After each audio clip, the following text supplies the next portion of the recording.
شروع اللہ کا نام لے کر جو بڑا مہربان نہایت رحم والا ہے۔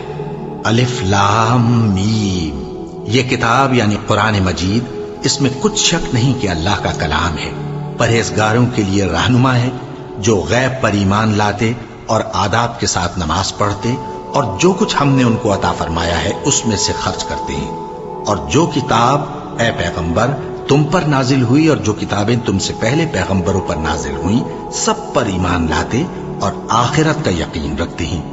یہی لوگ اپنے پروردگار کی طرف سے آئی ہوئی ہدایت پر ہیں اور یہی لوگ کامیاب ہیں۔ جو لوگ کافر ہیں انہیں تم نصیحت کرو یا نہ کرو ان کے لیے برابر ہے، وہ ایمان نہیں لانے کے۔ اللہ نے ان کے دلوں اور کانوں پر مہر لگا رکھی ہے اور ان کی آنکھوں پر پردہ پڑا ہوا ہے اور ان کے لیے بڑا عذاب تیار ہے۔ اور بعض لوگ ایسے ہیں جو کہتے ہیں کہ ہم اللہ پر اور روز آخر پر ایمان رکھتے ہیں، حالانکہ وہ ایمان نہیں رکھتے۔ یہ اپنے خیال میں اللہ کو اور مومنوں کو دھوکہ دیتے ہیں، مگر حقیقت میں اپنے سوا کسی کو دھوکہ نہیں دیتے اور اس سے بے خبر ہیں۔ ان کے دلوں میں کفر کا مرض تھا، اللہ نے ان کا مرض اور زیادہ کر دیا اور ان کے جھوٹ بولنے کے سبب ان کو دکھ دینے والا عذاب ہوگا۔ اور جب ان سے کہا جاتا ہے کہ زمین میں فساد نہ ڈالو تو کہتے ہیں کہ ہم تو اصلاح کرنے والے ہیں۔ دیکھو یہ بلا شبہ مفسد ہیں لیکن خبر نہیں رکھتے۔ اور جب ان سے کہا جاتا ہے کہ جس طرح اور لوگ ایمان لے آئے تم بھی ایمان لے آؤ تو کہتے ہیں بھلا جس طرح بے وقوف ایمان لے آئے ہیں اسی طرح ہم بھی ایمان لے آئیں۔ سن لو کہ یہی بے وقوف ہیں لیکن نہیں جانتے۔ اور یہ لوگ جب مومنوں سے ملتے ہیں تو کہتے ہیں کہ ہم ایمان لے آئے ہیں، اور جب اپنے شیطانوں میں جاتے ہیں تو ان سے کہتے ہیں کہ ہم تمہارے ساتھ ہیں، اور مسلمانوں سے تو ہم ہنسی کیا کرتے ہیں۔ ان منافقوں سے اللہ ہنسی کرتا ہے اور انہیں مہلت دیا جاتا ہے کہ شرارت و سرکشی میں پڑے بہک رہے ہیں۔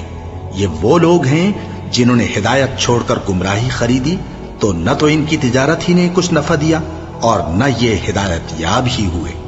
ان کی مثال اس شخص کی سی ہے جس نے شب تاریک میں آگ جلائی، جب آگ نے اس کے ارد گرد کی چیزیں روشن کی تو اللہ نے ان لوگوں کی روشنی زائل کر دی اور ان کو اندھیروں میں چھوڑ دیا کہ کچھ نہیں دیکھتے۔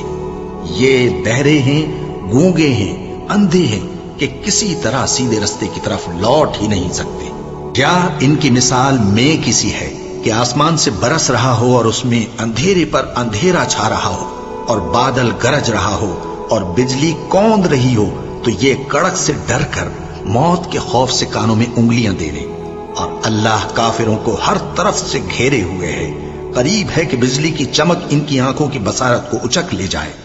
جب بجلی چمکتی اور ان پر روشنی ڈالتی ہے تو اس میں چل پڑتے ہیں، اور جب اندھیرا ہو جاتا ہے تو کھڑے کے کھڑے رہ جاتے ہیں۔ اور اگر اللہ چاہتا تو ان کے کانوں کی سنوائی اور آنکھوں کی بینائی دونوں کو زائل کر دیتا۔ بلا شبہ اللہ ہر چیز پر قادر ہے۔ لوگوں، اپنے پروردگار کی عبادت کرو جس نے تم کو اور تم سے پہلے لوگوں کو پیدا کیا تاکہ تم اس کے عذاب سے بچو، جس نے تمہارے لیے زمین کو بچھونا اور آسمان کو چھت بنایا اور آسمان سے مے برسا کر تمہارے کھانے کے لیے انواع و اقسام کے میوے پیدا کیے۔ پس کسی کو اللہ کا ہمسر نہ بناؤ، اور تم جانتے تو ہو۔ اور اگر تم کو اس کتاب میں جو ہم نے اپنے بندے پر نازل فرمائی ہے کچھ شک ہو تو اسی طرح کی ایک صورت تم بھی بنا لاؤ، اور اللہ کے سوا جو تمہارے مددگار ہوں ان کو بھی بلا لو اگر تم سچے ہو۔ پھر اگر ایسا نہ کر سکو اور ہرگز نہیں کر سکو گے تو اس آگ سے ڈرو جس کا ایندھن آدمی اور پتھر ہوں گے اور جو کافروں کے لیے تیار کی گئی ہے۔ اور جو لوگ ایمان لائے اور نیک عمل کرتے رہے ان کو خوشخبری سنا دو کہ ان کے لیے نعمت کے باغ ہیں جن کے نیچے نہریں بہہ رہی ہیں۔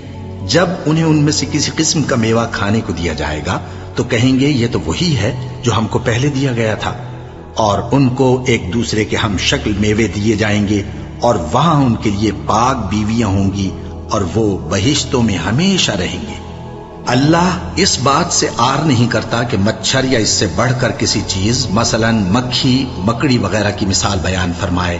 اب جو مومن ہیں وہ یقین کرتے ہیں کہ وہ ان کے پروردگار کی طرف سے سچ ہے، اور جو کافر ہیں وہ کہتے ہیں کہ اس مثال سے اللہ کی مراد ہی کیا ہے۔ اس سے اللہ بہتوں کو گمراہ کرتا ہے اور بہتوں کو ہدایت بخشتا ہے، اور گمراہ بھی کرتا ہے تو نافرمانوں ہی کو، جو اللہ کے اقرار کو مضبوط کرنے کے بعد توڑ دیتے ہیں اور جس چیز یعنی رشتہ قرابت کے جوڑے رکھنے کا